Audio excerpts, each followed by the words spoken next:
Welcome to the Wednesday devotional at the Lakeside Chat. So last night I was watching a movie with my wife, a series of short films called The Chosen. You should check it out. Just Google it. It'll show you how to get to it. It's stories about the life of Jesus.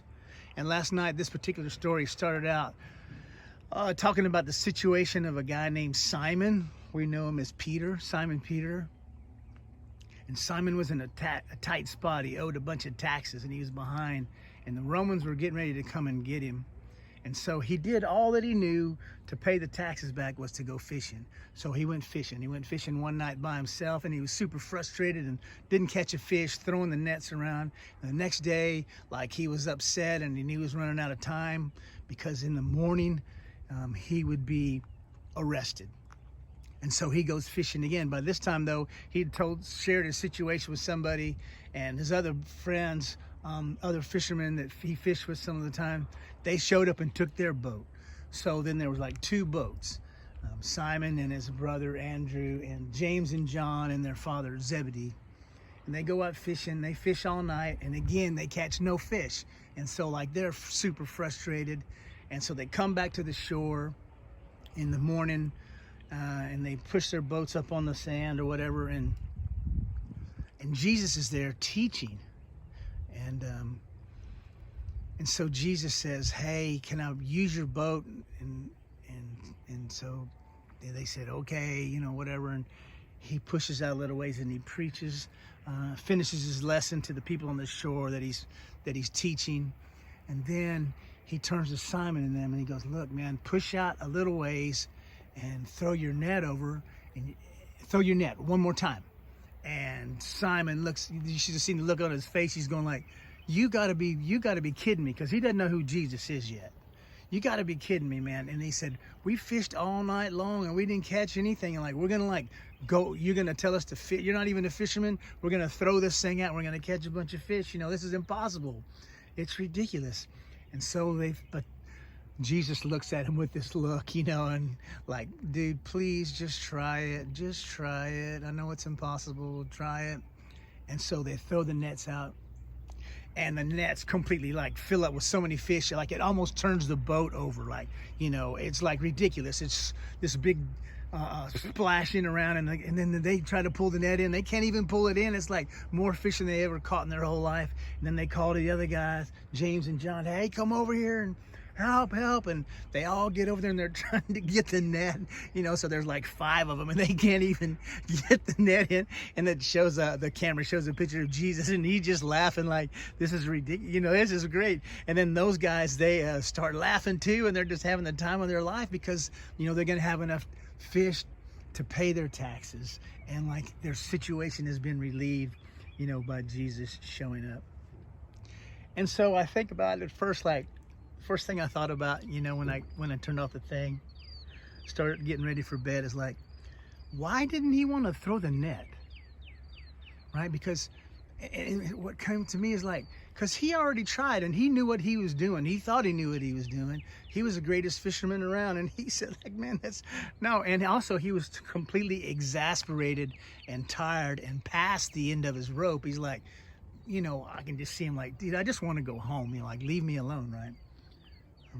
Is Jesus ever asking you to do something that seems like impossible or ridiculous? Or have you tried everything humanly possible to get something done and it's just not working out? And so Jesus shows up and it's like it's a whole different game. So what Peter did the good thing that he did was he threw the net. And you could tell by the look on his face, like, this ain't gonna happen, but he threw the net. And after he threw it, he looked at Jesus like, "See, there's no fish." And then all of a sudden, that's when the fish, attacked the net, and everything went crazy and everything got good. And everybody was laughing. And I was watching TV laughing, and my wife was laughing. Jesus was laughing.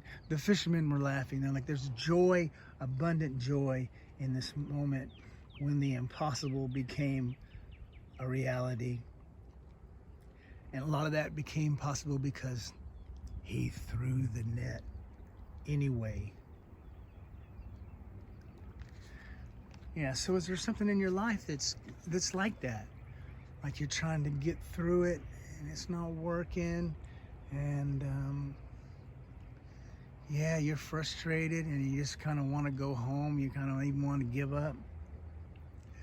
So here at The Journey, we're in a situation where we have an opportunity that we're praying about an opportunity to maybe have a new worship space. And so it's kind of frustrating. We're going through all these processes, and we need some more money. And yeah, but I'm thinking like, what? And if we know that this is what God wants for us, what Jesus wants for us, what do we do? What are we gonna do? Do we just need to throw the net and let Jesus do what Jesus is gonna do? So today, I talked about on Sunday this app that's on the phone, Jesus Calling. And so when I got here to the lake today, I go, I should read that. And this is pretty crazy. This is what came up. This is what I saw. This is Jesus talking to us. Listen to me continually. I have much to communicate to you. So many people and situations in need of prayer. I'm training you to set your mind on me more and more, tuning out distractions through the help of my Spirit. Walk with me in holy trust. Respond to my initiatives rather than trying to make things fit your plans. I died and set you free, and that includes freedom from compulsive planning. When your mind spins with a multitude of thoughts, you cannot hear my voice. A mind preoccupied with planning pays homage to the idol of control. Turn from this idolatry back to me. Listen to me and live abundantly. This is the word of the Lord.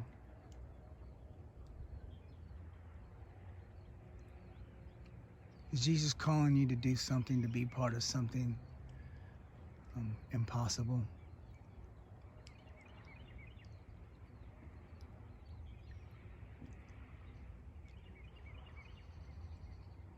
Or does it just seem impossible?